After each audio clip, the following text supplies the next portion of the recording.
ഇവിടെ എവിടെയോ സാധനമുണ്ട്. ഞങ്ങളിവിടെ വെയിറ്റ് ചെയ്തിരിക്കുക കേട്ടോ. ഓ, എന്നാ സൈസാന്ന് നോക്കിയേ, നല്ല യമണ്ടൻ്റെ ഒരു കടുവയെ.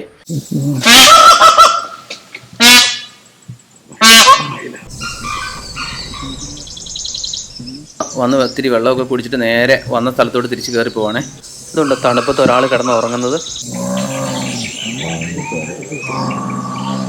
എനിക്ക് നല്ല തിന്ന് കൊഴുത്ത് നിൽക്കുന്നത്, എന്നാ വലിപ്പാന്ന് നോക്കി. അമ്മയും കുഞ്ഞും കൂടെ മുന്നിലുള്ള ഒരു ചെറിയ കുഴിയിൽ നിന്ന് വെള്ളം കുടിക്കുന്നുണ്ടോ. അതിസാഹസികമായ വഴികളിലൂടെ നമ്മൾ കടുവയെ തപ്പി പോയിക്കൊണ്ടിരിക്കുകയാണ്. നമ്മൾ പാഞ്ഞു കെട്ടി വന്നപ്പോഴത്തേക്കും ഇതുണ്ടോ റോഡിൽ കൂടെ നടന്നു വരുന്ന വരവ് കണ്ടോ. റോഡിൽ കൂടെ അങ്ങോട്ടും ഇങ്ങോട്ടും നടന്നുകൊണ്ടിരുന്ന കടുവ പെട്ടെന്ന് റോഡിൽ നിന്ന് ആൾക്കാരുടെ നേരെ അങ്ങ് തിരിഞ്ഞ് കണ്ടോ. നമ്മുടെ വണ്ടി പോകുന്ന റൂട്ട് നല്ല കിടുക്കൻ ഓഫ് റോഡാണ് കേട്ടോ. ഇതാണ് ഞാൻ പറഞ്ഞ ഏറ്റവും വലിയ കടുവ. എന്ന സൈസാന്ന് നോക്കി. ഏതായാലും വൈൽഡ് ഡോഗ്സ് വീണ്ടും മ്ലാവുകളെ ലക്ഷ്യമാക്കി നീങ്ങിയിട്ടുണ്ട്. ഇന്ത്യയിൽ തന്നെ ഏറ്റവും വലിയ കടുവകളിലൊന്ന് നമുക്ക് നേരെ നടന്നു വന്നിട്ട് ടെറിട്ടറി മാർക്കിംഗ് ഒക്കെ കഴിഞ്ഞ് തോട്ടിൽ കൂടെ മുകളിലോട്ട് കയറി പോകുന്ന ആ കാഴ്ച ഉണ്ടല്ലോ. ഓ, ഒരു രക്ഷയില്ലായിരുന്നേ.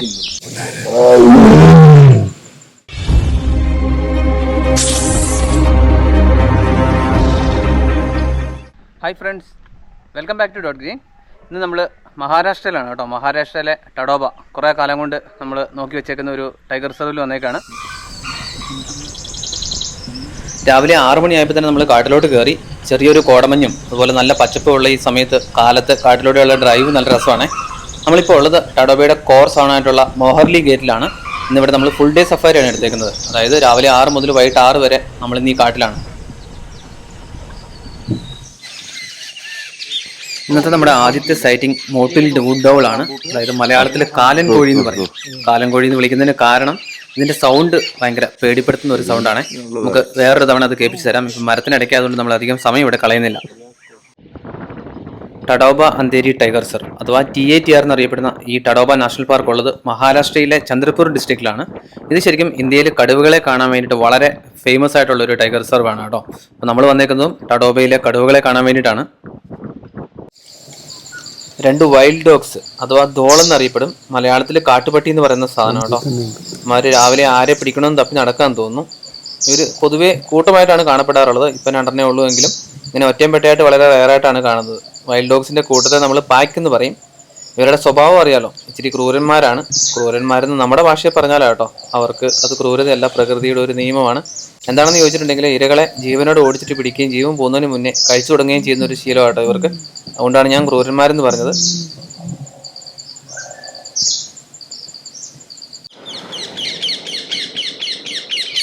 മഞ്ഞൊക്കെ മാറി നല്ല രീതിയിൽ വെട്ടം വീണു. ഇപ്പം മോർണിംഗ് സഫാരിയുടെ സമയമൊക്കെ കഴിഞ്ഞുകൊണ്ട് തന്നെ കാട്ടിൽ ഫുൾ ഡേ സഫാരി എടുത്തേക്കുന്ന 3-4 വണ്ടികൾ മാത്രമേ ഉള്ളേ. അതുകൊണ്ട് തന്നെ വലിയ ബഹളമൊന്നുമില്ലാതെ കാടിൻ്റെ ആ ഒരു ആംബിയൻസ് നമുക്ക് ആസ്വദിക്കാൻ പറ്റുന്നുണ്ട്.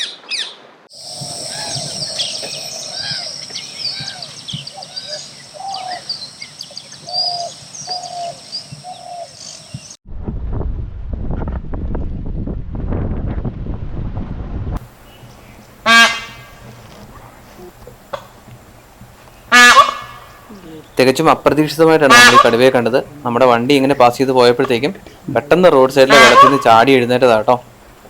ഇതിന്റെ പ്രസൻസ് അറിഞ്ഞുകൊണ്ട് മയിലുകൾ ഒച്ച വെക്കുന്നതാണ് കേട്ടോ ഈ കേൾക്കുന്നത്. മയിലുകളുടെ അലാം കോളാണ്.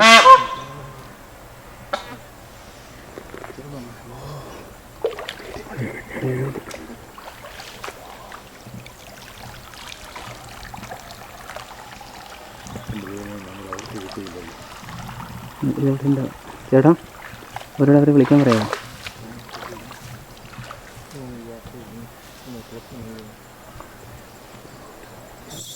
ഇത് ഏകദേശം 1.5 വയസ്സ് പ്രായം വരുന്ന ഒരു പെൺകടുവയാണ്.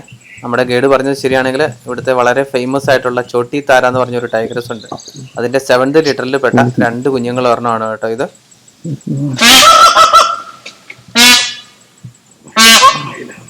നടന്നു പോകുമ്പോഴത്തേക്കും തലയ്ക്ക് മേളിലെ മരത്തിൽ നിന്ന് മയിൽ ഒച്ച വെച്ചത് ആശാത്തിക്ക് ഒട്ടും ഇഷ്ടപ്പെട്ടില്ലെന്ന് തോന്നേ. മുകളിലേക്ക് ഒരു നോട്ടമൊക്കെ നോക്കിയിട്ട് നടപ്പ് തുടരുന്നുണ്ടോ. ഞാൻ പറഞ്ഞായിരുന്നല്ലോ, ഫുൾ ഡേ സഫാരി ആയതുകൊണ്ട് തന്നെ വേറെ വണ്ടികളൊന്നും തന്നെ എവിടെയില്ല കേട്ടോ. അതുകൊണ്ട് തന്നെ ഒരു ഒച്ചയും ബഹളവും ഇല്ലാതെ ഒരുപാട് നേരം നമുക്ക് ഈ കടുവയെ കാണാൻ പറ്റി എന്നുള്ളതാണ്. അതാണ് ഇവിടുത്തെ ഫുൾ ഡേ സഫാരി എടുക്കുന്നതിൻ്റെ ഒരു ഗുണം.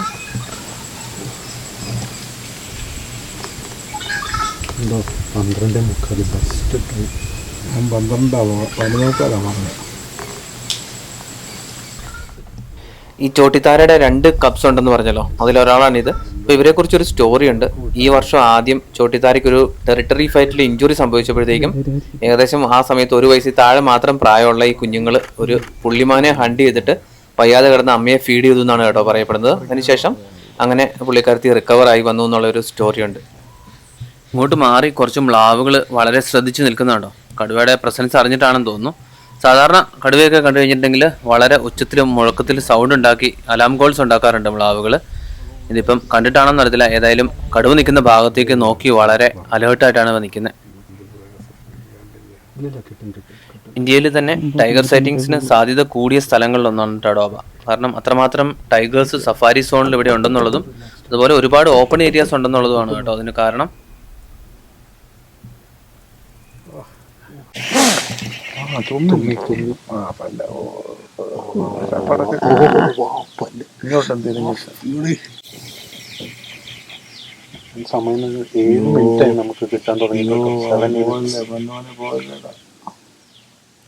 നമുക്ക് ഈ കടുവയെ കിട്ടിയ സ്ഥലം കണ്ടോ, നല്ല പച്ചപ്പുള്ളൊരു ഏരിയ. അതായത് റോഡിന്റെ 2 സൈഡിലായിട്ട് നല്ല രീതിയിൽ പുല്ല് വളർന്നു നിൽക്കുന്നു.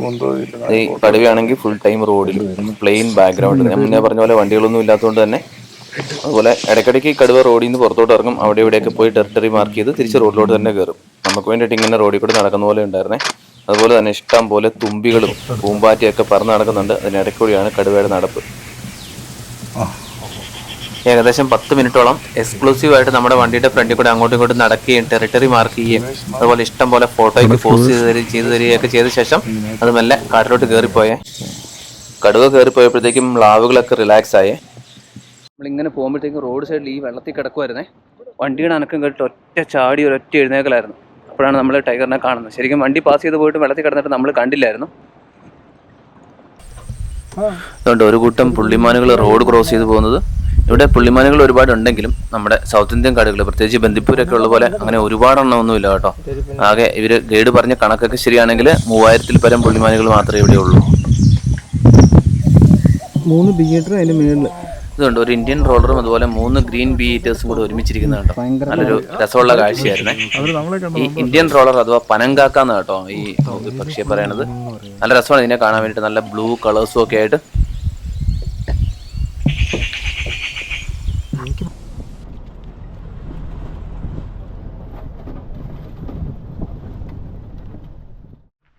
നമ്മളങ്ങനെ ഫുൾ ഡേ സഫാരിയുടെ ഇടയ്ക്ക് ഇവിടെ കൊണ്ടുപോയി നിർത്തിയിട്ട് ലഞ്ച് കഴിക്കാൻ പോവാണേ. നെറുങ്കാടല്ല കേട്ടോ, ടൈഗർ റിസർവിനുള്ളിലെ ലഞ്ച്. അതെ, കടുവയെ കിട്ടി കഴിഞ്ഞിട്ടുള്ള ലഞ്ച്. അപ്പോൾ നമ്മൾ ലഞ്ചൊക്കെ കഴിഞ്ഞു. പോകുന്നതിന് മുന്നേ നമ്മുടെ കൂടെ വന്ന ആൾക്കാരെയൊക്കെ ഒന്ന് പരിചയപ്പെടാവേ. ലിൻസേ ഇങ്ങോട്ട് തിരിഞ്ഞില്ലേ? ലിൻസ് ഉണ്ട്, പതിവ് പോലെ എല്ലാ സ്ഥലത്തും ലിൻസ് ഉണ്ട്. പിന്നെ കേശവ് നമ്മുടെ ഇവരെല്ലാം ഒട്ടുമിക്ക ആൾക്കാർ നമ്മളോട് മുന്നേ വന്നിട്ടുള്ളതാണേ. അരവിന്ദ്, അതുപോലെ ഡോക്ടർ സജീർ. നമ്മുടെ ഡോക്ടർ സജീർ കോഴിക്കോട് മെഡിക്കൽ കോളേജിലെ കാർഡിയോളജിസ്റ്റ് ആണ്. പുള്ളിക്ക് ഒരു യൂട്യൂബ് ചാനലുണ്ട്. അതെ, ഹാർട്ടിന്റെ ഡോക്ടറും. പിന്നെ അതുപോലെ യൂട്യൂബ് ചാനലിന്റെ ഡീറ്റെയിൽസ് ഒക്കെ വീഡിയോ ഡിസ്ക്രിപ്ഷനിൽ കൊടുത്തേക്കാവേ. കോളിൻ, അശാൻ, പിന്നെ അച്ചായൻ, അലക്സ് അച്ചായൻ, പിന്നെ ജഗൻ. ഒരു പ്രത്യേകത ഉണ്ട്, ജഗനും ഒരു യൂട്യൂബറാണ്. അതും വൈൽഡ് ലൈഫ് യൂട്യൂബർ തന്നെയാണ് കേട്ടോ.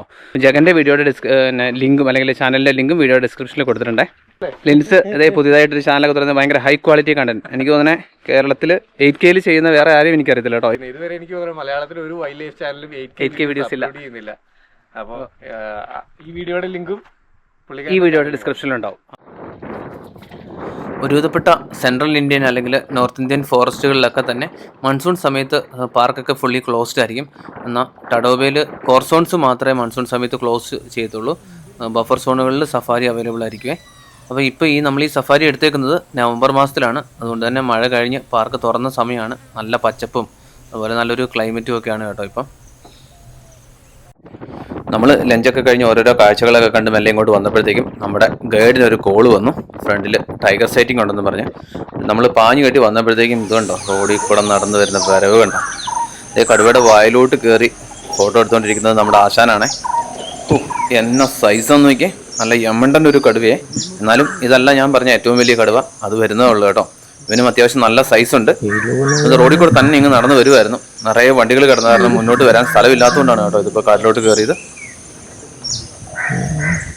നമുക്കൊരു സൈറ്റിംഗ് കിട്ടിയപ്പോഴത്തേക്ക് എന്തുമാത്രം വണ്ടികളാണ് അങ്ങ് നിരന്ന് കിടക്കും കേട്ടോ. കാണാൻ പോലെ. പിന്നെ കടവലെ ഫേമസ് ആയിട്ടുള്ള യുവരാജ് എന്ന് പറഞ്ഞൊരു ടൈഗറാട്ടോ അത്. ഒരു രക്ഷയില്ല കേട്ടോ. റോഡിൽ കൂടെ നടന്നു വന്ന വരവ് കണ്ടായിരുന്നു. അകത്തോട്ട് കയറിപ്പോയ കടുവ വേറൊരു വഴി കൂടെ പുറത്തേക്ക് വരാൻ സാധ്യതയുണ്ടെന്ന് പറഞ്ഞുകൊണ്ട് നമ്മുടെ ഡ്രൈവർ ആ വഴിയിലോട്ട് പോവാണേ. ഏതായാലും നമ്മുടെ ഡ്രൈവറുടെ ഊഹം തെറ്റിയില്ല. നമ്മൾ ചെല്ലുമ്പോഴത്തേക്കും കറക്റ്റ് ആ വഴി കൂടെ തന്നെ പുള്ളി നേരെ വീണ്ടും റോഡിൽ കൂടെ ഇങ്ങനെ നടന്നു വരുവാ കേട്ടോ. എന്നാ രസമെന്ന് നോക്കി അവനെ കാണാൻ വേണ്ടിയിട്ട്. വെറുതെ അല്ല ഇവനെ യുവരാജ് എന്ന് വിളിക്കുന്നത് കേട്ടോ. ഇവന് ഇവിടുത്തെ യുവരാജാവാണ്. ഏകദേശം 7 വയസ്സ് പ്രായം വരുന്ന ഒരു എന്താ പറയുക ഡൊമിനന്റ് മെയിൽ ടൈഗറാണ് കേട്ടോ. നല്ല ഫേമസ് ആയിട്ടുള്ളൊരു ടൈഗറാണ് കേട്ടോ അഡോബയിലെ. നമ്മുടെ വണ്ടിയോട് വളരെ ചേർന്നാണ് കേട്ടോ കടുവ പോയിക്കൊണ്ടിരിക്കുന്നത്. സൂം ലെൻസിൻ്റെ ഒന്നും ആവശ്യമില്ല. ശരിക്കും പറഞ്ഞാൽ പേടിയാവും, അത്രയും അടുത്താണ്. അതൊരു സൂപ്പർ കാഴ്ചയായിരുന്നു കേട്ടോ.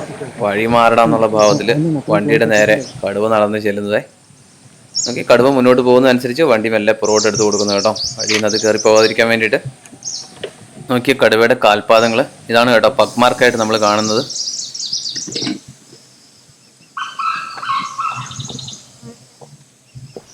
കുറച്ചു നേരം റോഡിൽ കൂടെ തന്നെ നടന്നിട്ട് പുള്ളി സൈഡിൽ കണ്ടൊരു ചെറിയ അരുവിയിലോട്ട് ഇറങ്ങി കിടന്നേ.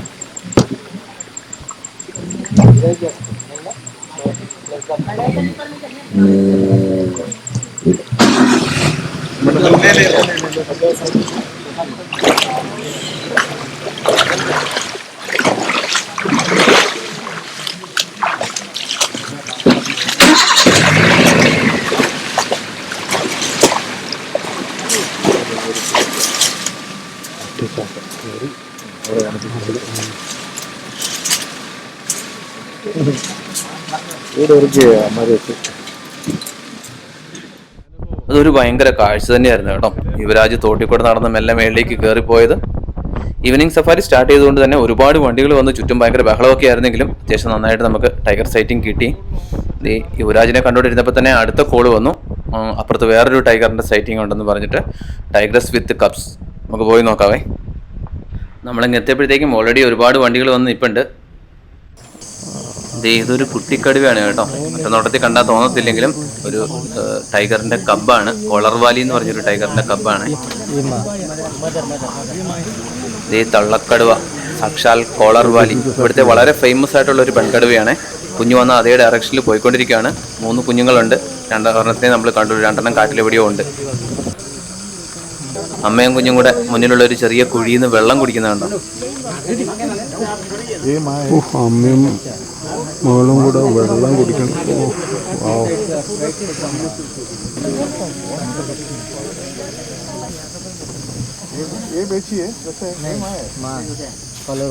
തള്ളക്കടുവ വന്ന് ഒത്തിരി വെള്ളമൊക്കെ കുടിച്ചിട്ട് നേരെ വന്ന സ്ഥലത്തോട്ട് തിരിച്ച് കയറി പോവാണേ. ആ കാടിനകത്ത് ബാക്കി 2 കുഞ്ഞുങ്ങളുണ്ടാവും എന്ന് പറഞ്ഞില്ലേ, അതുകൊണ്ടായിരിക്കും അങ്ങോട്ട് തന്നെ തിരിച്ച് കയറി പോകുന്നത്.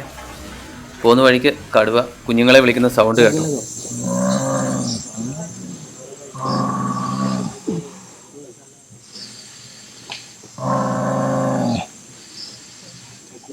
കടുവകൾ പൊതുവെ കമ്മ്യൂണിക്കേറ്റ് ചെയ്യുന്ന ഇതുപോലെയുള്ള പല വോയിസ് മോഡുലേഷൻസ് വെച്ചിട്ടാണ്.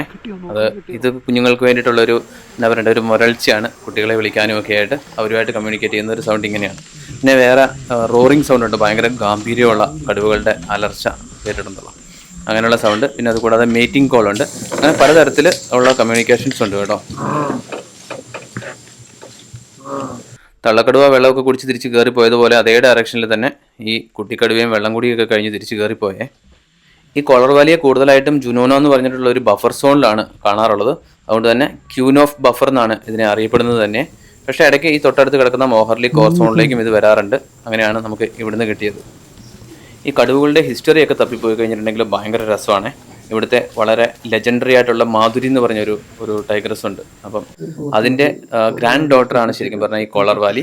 അപ്പം ഇത് ഈ കൊളർവാലിയുടെ അമ്മ എന്ന് പറഞ്ഞിട്ടുണ്ടെങ്കിൽ വേറൊരു ഫേമസ് സിസ്റ്റേഴ്സ് ഉണ്ട്. ലോകപ്രശസ്തമായിട്ടുള്ള ടീലിയ സിസ്റ്റേഴ്സ് എന്നറിയപ്പെടുന്ന 4 കടുവകളുണ്ട്, 4 പെൺകടുവകൾ. അപ്പോൾ അതിൽപ്പെട്ട ലാറ എന്ന് പറഞ്ഞ ഒരു ടൈഗറസ് ഉണ്ട്. അതാണ് നമ്മുടെ ഈ കൊളർവാലിയുടെ അമ്മ. അതായത് ഇവരെല്ലാം ഈ ടീലിയ സിസ്റ്റേഴ്സ് മാധുരി എന്ന് പറഞ്ഞ ഫേമസ് ആയിട്ടുള്ള ടൈഗറസിന്റെ മക്കളാണ്. കളിക്കുന്നുണ്ടോ കളിയാണ്.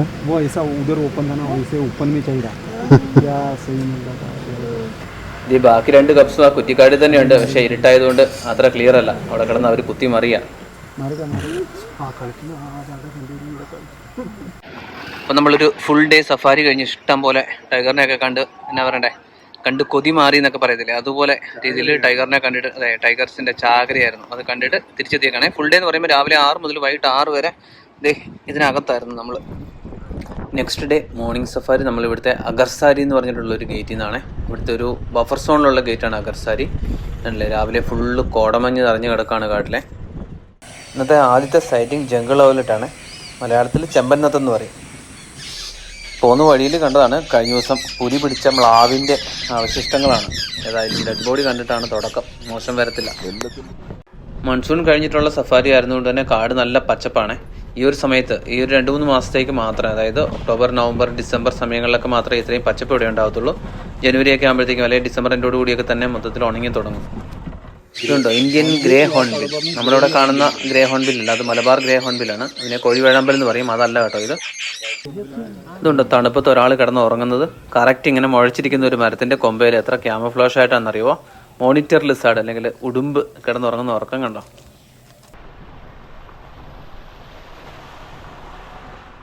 ഇതുണ്ടോ കാട്ടുപോത്ത് നിന്ന് പുല്ല് മേയുന്നത്, രാവിലെ തണുപ്പൊന്നും വക വയ്ക്കാതെ. ഇവിടെ ഒരുപാട് എണ്ണമൊന്നുമില്ല കേട്ടോ, നമ്മുടെ സൗത്ത് ഇന്ത്യൻ കാടുകളിൽ. ഞാൻ മുന്നേ മാനിൻ്റെ കാര്യം പറഞ്ഞില്ലേ, എന്ന് പറഞ്ഞ പോലെയാണ്. നമ്മുടെ സൗത്ത് ഇന്ത്യൻ കാടുകളിൽ ഒരുപാട് എണ്ണം ഉണ്ടെങ്കിൽ ഇവിടെ അത്രയ്ക്കും എണ്ണമൊന്നുമില്ല. പിന്നെ പല മൃഗങ്ങളുണ്ട്, ഈ നീൽഗായും അല്ലെങ്കിൽ മാനും മ്ലാവും കാട്ടുപോത്തുകളൊക്കെ ആയിട്ട് കടുവയ്ക്കുള്ള പ്രധാന തീറ്റ ഇവയൊക്കെ തന്നെയാണ്. അതുപോലെ ഇത് നമ്മുടെ ഗ്രീൻ വൈബ്സിൻ്റെ, അതായത് ട്രിപ്പ് വിത്ത് പിക്കോളിൻസ് ആൻഡ് ഡോട്ട് ഗ്രീൻ, എൻ്റെയും കോളിൻ്റെയും കൂടെ വരാൻ താല്പര്യമുള്ളവരെ ടാർഗറ്റ് ചെയ്തുകൊണ്ടുള്ള അങ്ങനെ ഒരു ട്രിപ്പായിരുന്നേ. ഗ്രീൻ വൈബ്സിൻ്റെ ട്രിപ്പിൻ്റെ ഭാഗമായിട്ടാണ് നമ്മൾ ടഡോബിൽ എത്തിയിരിക്കുന്നത്.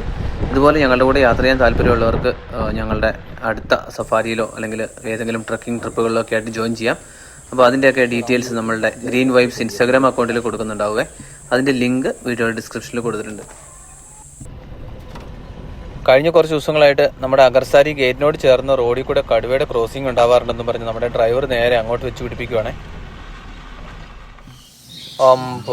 അതേതായാലും കലക്കി കേട്ടോ. നമ്മുടെ ഡ്രൈവറുടെ പ്രഡിക്ഷൻ പോലെ തന്നെ റോഡിന് നടുക്ക് നിൽപ്പിട്ട് കടുവ. ഈ റോഡിൻ്റെ 2 സൈഡിലും കാടാണ്. ഇത് ചന്ദ്രപൂർക്ക് പോകുന്ന ഒരു മെയിൻ റോഡാണ് കേട്ടോ. ഈ ഏരിയയിൽ മിക്കവാറും ടൈഗർ ക്രോസിംഗ് ഉണ്ടാവാറുണ്ട്. ഈ കടുവയുടെ വലിപ്പം, അതുപോലെ ഇതിൻ്റെ നടപ്പും എടുപ്പും, ഇതിൻ്റെ ആ ബോൾഡ് ഭാവമൊക്കെ കണ്ടു കഴിഞ്ഞിട്ടുണ്ടെങ്കിൽ ഇതൊരു കബ്ബാന്ന് പറയത്തില്ല കേട്ടോ. ഇത് 1 വയസ്സിൽ താഴെ മാത്രം പ്രായമുള്ള ഒരു കബ്ബാണ് ശരിക്കും. വരുന്ന വണ്ടികളൊക്കെ കടുവ റോഡിന് നടുക്ക് നിൽക്കുന്നതുകൊണ്ട് എല്ലാം വെയിറ്റ് ചെയ്ത് നിൽക്കുകയാണേ. ശരിക്കും പറഞ്ഞിട്ടുണ്ടെങ്കിൽ ഈ കുട്ടിക്കടുവ റോഡ് കുറേ നേരം ബ്ലോക്ക് ചെയ്തെന്ന് തന്നെ പറയാം. റോഡിൽ കൂടെ അങ്ങോട്ടും ഇങ്ങോട്ടും നടന്നുകൊണ്ടിരുന്ന കടുവ പെട്ടെന്ന് റോഡിൽ നിന്ന് ആൾക്കാരുടെ നേരെ അങ്ങ് തിരിഞ്ഞു. ഏത് സമയത്തും എന്ത് സംഭവിക്കുന്നത് ഞങ്ങൾ വിചാരിച്ചത്, പക്ഷെ ഒന്നും നടന്നില്ല. കാരണം കടുവയാണേലും ആൾക്കാരാണേലും ഇതൊരു നിത്യസംഭവം ആയതുകൊണ്ട് തന്നെ ഇതുമായിട്ട് ഭയങ്കര യൂസ്ഡ് ആണ് കേട്ടോ. ഇതിവിടെ ഈ ഏരിയയിൽ ഫേമസ് ആയിട്ടുള്ള ചോട്ടി മധു എന്ന് പറഞ്ഞിട്ടുള്ള ഒരു ടൈഗറസ് ഉണ്ട്. അതിൻ്റെ കബ്സിലൊന്നാണെന്ന് പറഞ്ഞ് 2 കബ്സ് ഉണ്ട്, അതിലൊരെണ്ണമാണ്. മിക്കവാറും ഈ ഏരിയയിൽ ഇതിനെ സൈറ്റിങ്സ് കിട്ടാറുണ്ട്. അപ്പോൾ ഇതിൻ്റെ കൂട്ടത്തിലുള്ള കബ് അപ്പുറത്ത് സൈഡിൽ ഇന്ന് രാവിലെ വേറെ വണ്ടിക്ക് സൈറ്റിങ്സ് കിട്ടിയിട്ടുണ്ടായിരുന്നു. അങ്ങനെ കുറേ നേരം റോഡ് ബ്ലോക്ക് ചെയ്ത് അങ്ങോട്ടും ഇങ്ങോട്ടും നല്ല ഷോ ഒക്കെ നടത്തിയിട്ട് കടുവ മെല്ലെ കാട്ടിലോട്ട് കയറി പോയി കേട്ടോ. വീണ്ടും തിരിച്ച് ഗേറ്റിനകത്തോട്ട് കയറിയിട്ട് ആ കടുവ പോയ ഭാഗത്ത് കുറേ നേരം ഞങ്ങൾ വെയിറ്റ് ചെയ്ത് നോക്കി, പക്ഷെ തിരിച്ചിറങ്ങി വന്നില്ല. തൊട്ടപ്പുറത്തായിട്ട് ഗ്രേലങ്കൂറിൻ്റെ ഒരു ഫാമിലി ഇരിക്കുന്നുണ്ടോ. അമ്മയും അപ്പനും കുഞ്ഞും കൂടെ ആണെന്ന് തോന്നുന്നു കേട്ടോ. ഏതായാലും കൊച്ചാളിത് വികൃതി, അതിനെ കളിക്കാൻ വേണ്ടിയിട്ട് അവരവിടെ നോക്കിയിരിക്കാൻ തോന്നുന്നു. പുള്ളി കിടന്ന് കുത്തി മറിയുന്നുണ്ടോ. എന്നെ ഇങ്ങനെ നോക്കിയിരിക്കാൻ നല്ല രസമാണ്. അങ്ങനെ കുറച്ച് നേരം കൂടെ കാട്ടിലൂടെ അങ്ങോട്ടും ഇങ്ങോട്ടും ഒക്കെ കറങ്ങി നടന്നിട്ട് നമ്മൾ അഗർസാരി ഗേറ്റിലെ നല്ലൊരു സഫാരിക്ക് ശേഷം തിരിച്ച് റൂമിലോട്ട് പോവാണ്. ഇവിടെയും നമ്മുടെ ടൈഗർ തന്നെയായിരുന്നു കേട്ടോ ഈ സഫാരിയുടെയും മെയിൻ സൈറ്റിംഗ്. അങ്ങനെ ലഞ്ചൊക്കെ കഴിഞ്ഞ് നമ്മൾ വീണ്ടും ഈവനിങ് സഫാരിക്ക് വന്നേക്കാണ്. ഉച്ച കഴിഞ്ഞത്തെ സഫാരി മോഹർലി ഗേറ്റിലാണ്. ഇന്ന് നമ്മൾ ആദ്യത്തെ ദിവസം ഫുൾ ഡേ സഫാരി എടുത്ത അതേ കോർസോണിലാണ് നമ്മുടെ ഉച്ച കഴിഞ്ഞത്തെ സഫാരിയെ. നമ്മുടെ ടഡോബയിൽ മൊത്തത്തിൽ 22ഓളം ഗേറ്റ് ഉണ്ട്. അതായത് 16 ബഫർ സോൺ ഗേറ്റുകളും അതുപോലെ 6 കോർ സോണും ഉണ്ട്. അതിൽ ഒരു കോർ സോണിലാണ് കേട്ടോ നമ്മൾ സഫാരി എടുത്തേക്കുന്നത്, മോഹർലി. അപ്പം ഒരു ഫുൾ ഡേ സഫാരിയും ഒരു ഈവനിങ് സഫാരിയും ഇവിടെയും, പിന്നെ 2 മോർണിംഗ് സഫാരികൾ നമ്മൾ ബഫർ സോണുകളാണ്. ഒന്ന് അഗർസാരി, പിന്നെ ഒരെണ്ണം നമ്മൾ നാളെ എടുക്കുന്ന ഒരു സഫാരിയും കൂടെയാണ്. അതുപോലെ തന്നെ ഇവിടുത്തെ ടൂറിസം മാനേജ്മെൻറ്റ് എടുത്തു പറയേണ്ട ഒരു കാര്യമാണ് കേട്ടോ. നമ്മൾ സഫാരിക്ക് വരുമ്പോഴത്തേക്കും ഒരു സഫാരി വണ്ടിയിൽ 2 ബോട്ടിൽ എന്നുള്ളതിലേക്ക് ഗ്ലാസ് ബോട്ടിൽ ഇവർ വെള്ളം തന്നുവിടും. അത് പ്ലാസ്റ്റിക് ബോട്ടിലുകൾ കൊണ്ടുവരാതിരിക്കാനും എവിടെയും വലിച്ചെറിയാതിരിക്കാനും ഒക്കെയാണ്. അതുപോലെ തന്നെ മൊബൈൽ ഫോൺസ് കാടിനുള്ളിൽ റെസ്ട്രിക്റ്റഡ് ആണ്. സഫാരിയുടെ ഇടയിൽ മൊബൈൽ ഫോൺ സമ്മതിക്കത്തില്ല, ഇവരിവിടെ മേടിച്ച് കൂട്ടി വെക്കും. പിന്നെ അതുപോലെ തന്നെ ഇവിടെ അലോ ചെയ്തേക്കുന്ന വണ്ടികൾക്കൊക്കെ ഒരു ലിമിറ്റുണ്ട്. ഒരു ഇത്ര നമ്പർ വണ്ടികൾ മാത്രമേ ഇങ്ങോട്ടേക്ക് ഒരു ദിവസം കയറ്റി വിടത്തുള്ളൂ. പ്രത്യേകിച്ച് ഫുൾ ഡേ സഫാരിക്കൊക്കെ ആകെ ഒരു സോണിൽ 3 വണ്ടികൾ വെച്ചിട്ട് അവർ അലോ ചെയ്യത്തുള്ളൂ. അങ്ങനെ ഒരുപാട് ടൂറിസം റെസ്ട്രിക്ഷൻസ് അല്ലെങ്കിൽ നല്ല രീതിയിലുള്ള നടത്തിപ്പ് ഉണ്ട് കേട്ടോ ഇവിടെ ടഡോബയിൽ. നമ്മൾ സഫാരി തുടങ്ങി അധികം കഴിയുന്നതിന് മുന്നേ തന്നെ ഇതേ ഒരു കൂട്ടം വൈൽഡ് ഡോഗ്സ്, നിങ്ങളൊരു ഹണ്ടിങ് അറ്റംപ്റ്റ് ആണെന്ന് തോന്നുന്നു. തൊട്ടപ്പുറത്തായിട്ട് മ്ലാവുകൾ നിൽപ്പുണ്ടേ, ഒന്നല്ല ഒരു കൂട്ടം മ്ലാവുകൾ അവിടെ ഉണ്ട്.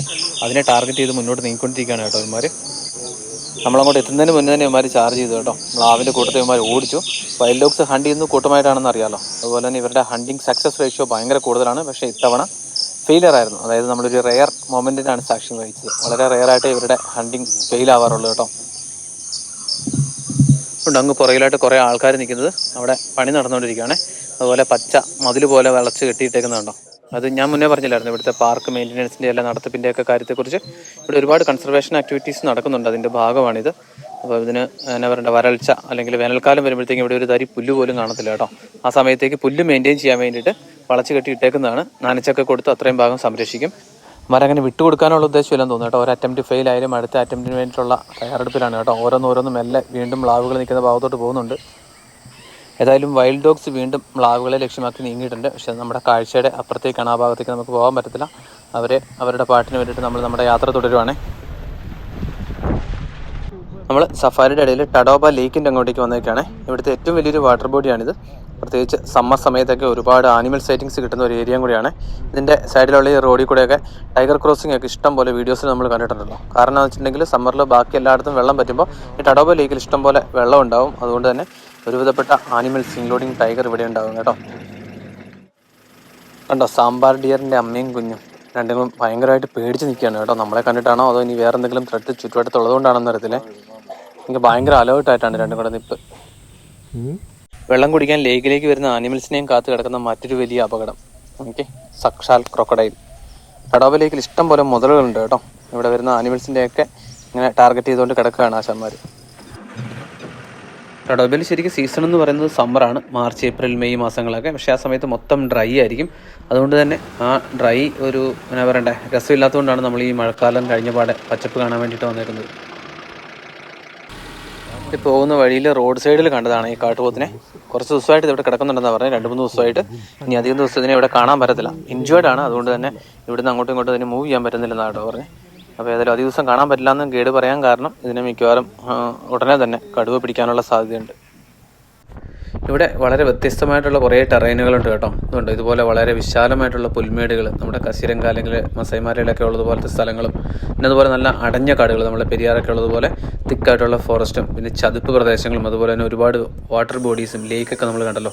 അതുപോലെ വിവിധങ്ങളായിട്ടുള്ള ലാൻഡ്സ്കേപ്പ് ആട്ടോ ഇവിടെയുള്ളത്. ഇത് കണ്ടോ, ബ്ലൂ ബുൾ, നീൽഗായ് എന്ന് ഹിന്ദിയിൽ പറയും. അതുപോലെ മലയാളത്തിൽ നീലക്കാള എന്ന് പറയുന്ന സാധനമാണ്. ഇവിടുത്തെ ഏറ്റവും വലിയ ആൻറ്റലോപ്പാണിത്. ब्राउन कलर का फीमेल है, ब्लैक कलर का मेल है वो.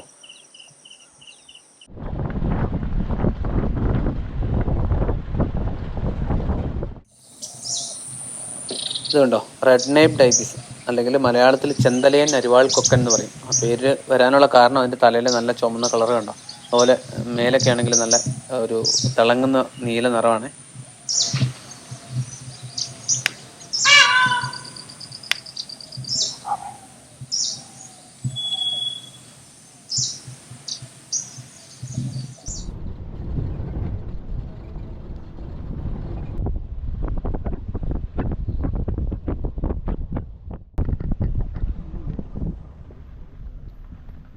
പോകുന്ന വഴിയിൽ കാട്ടുപോത്ത് നിൽക്കുന്നുണ്ടോ. മുന്നേ കണ്ട പോലെ അല്ല കേട്ടോ, ഇതൊരു യമണ്ടൻ സാധനമാണ്, മെയിലാണ്. അതുകൊണ്ട് തന്നെ വലിപ്പം കണ്ടോ.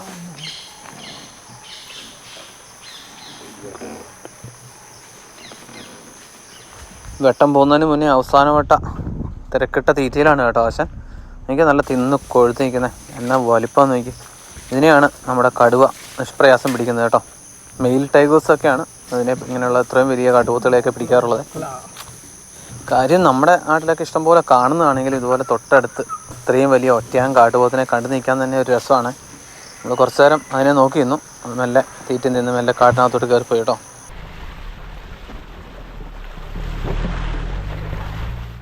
ഇതുണ്ടോ, ബാർക്കിംഗ് ഡിയർ അഥവാ കേഴമൻ. നമ്മൾ പോകുന്ന വഴിക്ക് റോഡ് സൈഡിൽ കണ്ടതാണ്. ലൈറ്റ് ഓൾറെഡി പോയി, എന്നാലും ഇതിനെ ഇവിടെ അങ്ങനെ അധികം കാണാൻ കിട്ടാറില്ലാത്തതുകൊണ്ട് ഒന്ന് നിർത്തിയെടുത്തതാണ് കേട്ടോ. നമ്മുടെ കാടുകളിലൊക്കെ ഇഷ്ടം പോലെ കാണാറുണ്ട്, എന്നാലും ഇവിടെ അങ്ങനെ കിട്ടാറില്ല കേട്ടോ. അങ്ങനെ നമ്മൾ നമ്മുടെ ഈവനിങ് സഫാരിയൊക്കെ കഴിഞ്ഞ് തിരിച്ച് മൊഹാർലി ഗേറ്റിൻ്റെ അവിടെ എത്തിയപ്പോഴത്തേക്കും ഇരുട്ടായേ. നെക്സ്റ്റ് ഡേ മോർണിംഗ് നമ്മൾ സഫാരി സ്റ്റാർട്ട് ചെയ്തു. ജുനോന എന്ന് പറയുന്ന ഒരു ബഫർ സോണിലാണ് കേട്ടോ ഇന്നത്തെ സഫാരി. ഈ സഫാരിയോടുകൂടി നമ്മുടെ ട്രിപ്പ് തീരുവാണ്. എനിക്ക് മഴ പെയ്തുകൊണ്ട് 2 ദിവസം മുന്നേ പെയ്ത മഴയാണ്, പക്ഷേ മുഴുവൻ വെള്ളക്കെട്ടാണ്. ടഡോബയിൽ സഫാരി ബുക്ക് ചെയ്യാൻ വേണ്ടിയിട്ട് നമുക്ക് 2 ഓപ്ഷൻസ് ഉണ്ട്. ഒന്നുകിൽ നമ്മൾ താമസിക്കുന്ന റിസോർട്ടുകാരെ ഏൽപ്പിക്കണം. അവർ നമുക്ക് വേണ്ടി സഫാരി നേരത്തെ മുൻകൂട്ടി ബുക്ക് ചെയ്ത് തരും. നേരത്തെ നെയിമും അല്ലെങ്കിൽ ബാക്കിയുള്ള ഡീറ്റെയിൽസും ഒക്കെ കൊടുത്തിരുന്നാൽ അവർ സഫാരി ബുക്ക് ചെയ്ത് തരും. വളരെ അഡ്വാൻസ് ആയിട്ട് ഇവിടെ സഫാരി ബുക്ക് ചെയ്യണം എന്നുള്ളതാണ് വേറൊരു കാര്യമേ. അതല്ലെങ്കിൽ പിന്നെ നമുക്ക് വെബ്സൈറ്റ് വഴി നേരിട്ട് സഫാരി ബുക്ക് ചെയ്യാം. അപ്പോൾ അതിൻ്റെ വെബ്സൈറ്റിൻ്റെ ലിങ്ക് ഞാൻ വീഡിയോയുടെ ഡിസ്ക്രിപ്ഷനിൽ കൊടുത്തേക്കാമേ. വളരെ അഡ്വാൻസ് ആയിട്ട് സഫാരി ബുക്ക് ചെയ്യണമെന്ന് ഞാൻ പറഞ്ഞല്ലോ. 4 മാസമൊക്കെ മുന്നേ ഇവിടെ സഫാരി ഓപ്പൺ ആവും. അപ്പോൾ ആ സമയത്ത് തന്നെ ബുക്ക് ചെയ്തിട്ടിരുന്നാൽ ഒരു നോർമൽ റേറ്റിൽ കിട്ടും. നോർമൽ റേറ്റ് എന്ന് പറഞ്ഞാൽ ഇവിടെ റേറ്റ് അങ്ങനെ ഒരു ഫിക്സഡ് റേറ്റ് അല്ല. സീസൺ അനുസരിച്ചും നമ്മൾ ബുക്ക് ചെയ്യുന്ന കോർസ് സോൺ അല്ലെങ്കിൽ ബഫർ സോൺ അതനുസരിച്ചും, അങ്ങനെ വീക്ക് ഡേ ആണോ ഹോളിഡേയ്സ് ആണോ അതനുസരിച്ച്, അങ്ങനെ എല്ലാ ഫാക്ടേഴ്സും ഈ റേറ്റിനെ ബാധകമാണ് കേട്ടോ. അപ്പോൾ ഏകദേശം ഒരു 10,000 to 15,000 ആവും നമ്മൾ ഈ ഒരു 2 മുതൽ അല്ലെങ്കിൽ 4 മാസം മുന്നേ വരെയൊക്കെ ബുക്ക് ചെയ്ത് കഴിഞ്ഞിട്ടുണ്ടെങ്കിൽ ഇതിൻ്റെ റേറ്റ് ഒരു കോർസ് സോണിൽ ഒരു ഫുൾ ജിപ്സിക്ക് കേട്ടോ. അത് 2 മാസത്തിനുള്ളിലാണ് നമ്മൾ ബുക്ക് ചെയ്യുന്നതെങ്കിൽ റേറ്റ് വീണ്ടും കൂടും. അതുപോലെ തന്നെ വീക്കെൻഡോ ഹോളിഡേയ്സോ ഒക്കെ ആണെങ്കിൽ പിന്നെയും റേറ്റ് കുത്തനെ കൂടും. അതുപോലെ ഒരു തൽക്കാല ഓപ്ഷൻ കൂടി ഉണ്ട്. 3 ദിവസം മുന്നേ ആയിട്ട് നമുക്ക് ടിക്കറ്റ് ബുക്ക് ചെയ്യാം. അതിന് വീണ്ടും റേറ്റ് ഭയങ്കര കൂടുതലാണ്. 16,000 17,000 രൂപ ഒരു ജിപ്സിക്ക് ചാർജ് വരും. പിന്നെ ബഫർ സോണിലൊക്കെ നമ്മൾ വളരെ അഡ്വാൻസ് ആയിട്ട് ബുക്ക് ചെയ്യുകയാണെങ്കിൽ വീക്ക് ഡേയ്സ് ഒക്കെ ആണെങ്കിൽ 6,000 രൂപയ്ക്കും ഇവിടെ ഒരു ജിപ്സി കിട്ടും കേട്ടോ. പിന്നെ നമ്മൾ എടുത്തപോലെ ഫുൾ ഡേ സഫാരി ഓപ്ഷൻ ഉണ്ട്. അപ്പം കോർ സോണിലാണ് ഫുൾ ഡേ എടുക്കുന്നതെങ്കിൽ നമുക്ക് ഏകദേശം 70,000 രൂപയോളം ചാർജ് വരും കേട്ടോ ഒരു ജിപ്സിക്ക് ഒരു ദിവസത്തേക്ക്. അതേസമയം ബഫർ സോണിലാണെങ്കിൽ അത് ഏകദേശം 50,000 രൂപയിൽ നിൽക്കും. കണ്ടോ നമ്മുടെ വണ്ടി പോകുന്ന റൂട്ട് നല്ല കിടുക്കൻ ഓഫ് റോഡാണ് കേട്ടോ.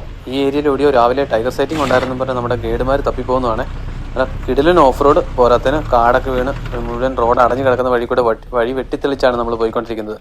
അതിസാഹസികമായ വഴികളിലൂടെ നമ്മൾ കടുവയെ തപ്പി പോയിക്കൊണ്ടിരിക്കുകയാണ്. പക്മാർക്ക് നോക്കി എന്നെ വലുപ്പം നോക്കി ഫ്രണ്ടിലത്തെ അതിൻ്റെ പുറകിൽ ചെറുതുമുണ്ട്. ചിലപ്പം നെറ്റിംഗ് പേഴ്സ് ആയിരിക്കാം. പക്മാർക്കുണ്ട്. കയറി വന്ന സ്ഥലം കറക്റ്റാണ്. ഇന്നത്തെ എവിടെയുണ്ട് സമയം. ടൈഗർ റിസർവിൻ്റെ ഉള്ളിൽ ടൈഗറിനെ വെയിറ്റ് ചെയ്തിരിക്കുന്ന സമയമാണ് കേട്ടോ ഇത്. ഒരു എന്താ പറയണ്ട ഭയങ്കര ക്ലോസ്ഡ് ആയിട്ടുള്ള ഒരു ബുഷസൊക്കെ ഉള്ളതിന് ഇടയ്ക്ക് വന്നിട്ട് നമ്മൾ വണ്ടിയും കൊണ്ട് ഓഫ് റോഡ് വന്ന് ഇതിനകത്ത് ഇടയ്ക്ക് വെയിറ്റ് ചെയ്യാണ്. കാരണം ഇവിടെ എല്ലാം ഭയങ്കര ടൈഗറിൻ്റെ പ്രസൻസ് ഉണ്ട്. കുറച്ച് മുന്നേ ഒരു റോറിങ് സൗണ്ടും കാര്യങ്ങളൊക്കെ കേട്ടിരുന്നു. അതുപോലെ തന്നെ പഗ്മാർക്കൊക്കെ ഉണ്ട്. അപ്പം ഇവിടെ എവിടെയോ സാധനമുണ്ട്. ഞങ്ങളിവിടെ വെയിറ്റ് ചെയ്തിരിക്കുക കേട്ടോ. നമ്മൾ വെയിറ്റ് ചെയ്തിട്ട് തൊട്ടപ്പുറത്തായിട്ട് ടൈഗറിനെ വേറെ ഏതോ ഒരു വണ്ടി സ്പോട്ട് ചെയ്തെന്ന് പറഞ്ഞ് എല്ലാവരും കൂടെ ചവിട്ടി അങ്ങോട്ട് വിടുവാണേ.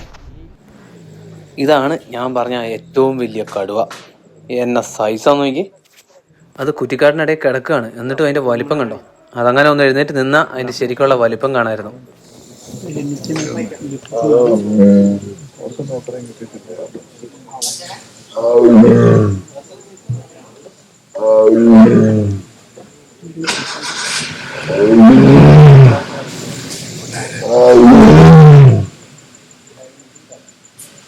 അവൻ്റെ ആ സൗണ്ടിൻ്റെ ഒരു ഗാംഭീര്യം കേട്ടോ. എന്നെ ഒരു മുഴക്കമായിരുന്നു. മീറ്റിംഗ് കോളായിരുന്നു അതെ. ഇവനാണ് സാക്ഷാൽ ഛോട്ടാ ദടിയൽ. ഇവിടുത്തെ ഏറ്റവും വലിയ കടുവയാണ്. ഇവിടുത്തെ എന്നല്ല, ഇപ്പം ആർഗ്യുബിളി ഇന്ത്യയിലെ തന്നെ ഏറ്റവും വലിയ കടുവയാണ്. കാരണം ഒരുപാട് പേരുടെ അഭിപ്രായ പ്രകാരം നമ്മുടെ വൈൽഡിൽ ഇപ്പം നിലവിലുള്ളതിൽ ഏറ്റവും വലിയ കടുവ എന്ന് പറയപ്പെടുന്നത് ഹെർക്കുലീസ്. അതിനെക്കാട്ടിലും വലിപ്പം ഇവന് ഈ അടുത്ത കാലത്ത് വെച്ചിട്ടുണ്ടെന്നാണ് ഇവിടുത്തെ ഗൈഡുമാരടക്കം പറയുന്നത്. ഏതായാലും ഞാൻ ഇന്നേവരെ ഫോട്ടോയോ വീഡിയോയോ അല്ലെങ്കിൽ നേരിട്ടോ ഒക്കെ ആയിട്ട് കണ്ടിട്ടുള്ളതിൽ വെച്ച് ഏറ്റവും വലിയ കടുവ ഇവൻ തന്നെയാണെന്നല്ല ഒരു ഡൗട്ടും ഇല്ല കേട്ടോ. നമ്മുടെ ഛോട്ടാ ദടിയലിനെ പറ്റി ഗൈഡുമാർക്ക് പറയാനുള്ളതൊന്ന് കേട്ടെ. ഇവിടെ ഉണ്ടായിരുന്ന ഛോട്ടാ മത്കയെക്കാട്ടിലും വലുതാണെന്ന് കേട്ടോ പറയുന്നത്. छोटा दड़ियल ये सबसे काड़ो बगल फिलहाल में किंग है वो। छोटा दड़ियल के बाद में ये था छोटा मटका. കുറേ നേരമായി കേട്ടോ നമ്മളിവിടെ വെയിറ്റ് ചെയ്തിരിക്കുന്നു. ഇവനൊന്ന് എഴുന്നേറ്റ് വരാൻ വേണ്ടിയിട്ട് നക്കിയും തുടച്ചൊക്കെ ഇരിക്കുന്നുണ്ടെങ്കിലും ഇതുവരെ എഴുന്നേക്കുന്ന ലക്ഷണമൊന്നും കാണുന്നില്ല. ഇവൻ്റെ അപ്പൻ കടുവയുടെ പേര് ദടിയൽ എന്നായിരുന്നു. അതുകൊണ്ടാണ് ഇവന് ഛോട്ടാ ദടിയൽ എന്ന് പേര് വന്നത്. ദടിയൽ എന്ന് പറഞ്ഞാൽ താടി. ഇവർക്ക് 2 പേർക്കും വ്യക്തമായിട്ട് കാണാവുന്ന തരത്തിൽ താടി ഉണ്ട് മുഖത്ത്. അതുകൊണ്ടാണ് ആ പേര് വന്നേക്കുന്നത്. പേരിൽ ചോട്ട ഉണ്ടെങ്കിലും ഇവനാൾ ചോട്ട അല്ല, ഇവൻ ബെഡാണ്. നോക്കിയൊന്ന് സമയം കൊണ്ട് പുള്ളി പെട്ടെന്ന് കുറ്റിക്കാട്ടിൽ കൂടെ എഴുന്നേറ്റ് അപ്പുറത്തെ സൈഡിലോട്ട് പോയേ.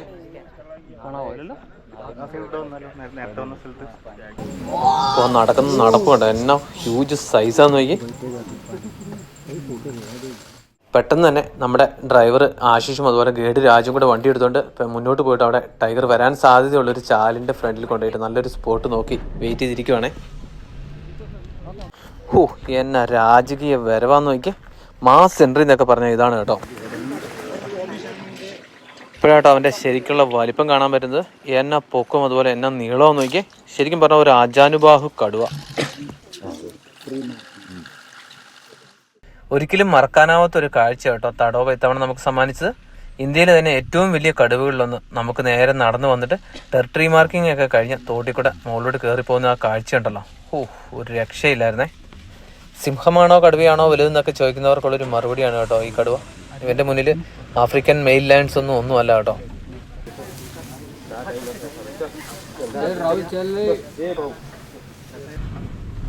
അങ്ങനെ നമ്മുടെ ചോട്ടാതടിയിൽ തോടൊക്കെ ക്രോസ് ചെയ്ത് അപ്പുറത്തെ കാട്ടിലോട്ട് കയറി കുറേ നേരം ആ കരയിൽ മാന്തിക്കൊണ്ട് നിൽപ്പുണ്ടായിരുന്നേ. ഇനി വേറെ ഏതെങ്കിലും വഴി കൂടി ചിലപ്പോൾ ഇറങ്ങി വരുമായിരിക്കും, പക്ഷെ നമുക്ക് ഇതിൻ്റെ പുറകെ പോകാനുള്ള നേരമില്ല. അപ്പോൾ ഞാൻ മുന്നേ സൂചിപ്പിച്ചതുപോലെ ഇത് നമ്മുടെ ഗ്രീൻ വൈബ്സിൻ്റെ, അതായത് ട്രിപ്പ് വിത്ത് പിക്കോളിൻസ് ആൻഡ് ഡോട്ട് ഗ്രീൻ്റെ ഭാഗമായിട്ടുള്ളൊരു ട്രിപ്പായിരുന്നു. ഇതുപോലത്തെ ട്രിപ്പുകളിൽ ഞങ്ങളുടെ കൂടെ ജോയിൻ ചെയ്യാൻ താല്പര്യമുണ്ടെങ്കിൽ അതിൻ്റെ ഡീറ്റെയിൽസ് ഒക്കെ നമ്മുടെ ഇൻസ്റ്റാഗ്രാമിലൂടെ നമ്മൾ പബ്ലിഷ് ചെയ്യുന്നതായിരിക്കും കേട്ടോ, ഇനി വരുന്ന ട്രിപ്പുകളുടെയൊക്കെ. അപ്പോൾ ആ ഇൻസ്റ്റാഗ്രാമിൻ്റെ ലിങ്ക് വീഡിയോ ഡിസ്ക്രിപ്ഷനിൽ കൊടുത്തിട്ടുണ്ട്.